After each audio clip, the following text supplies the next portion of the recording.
এসে দেখো তো উল্টা উল্টা করছে আসলে হাতে কেন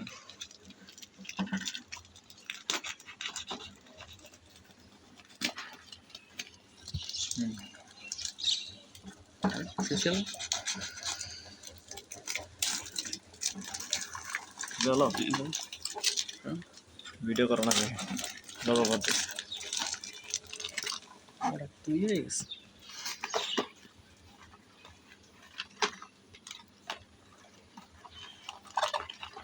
ওটা M10 নাকি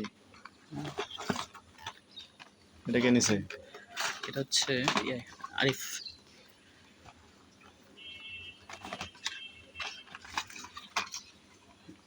Damix okay gearup brand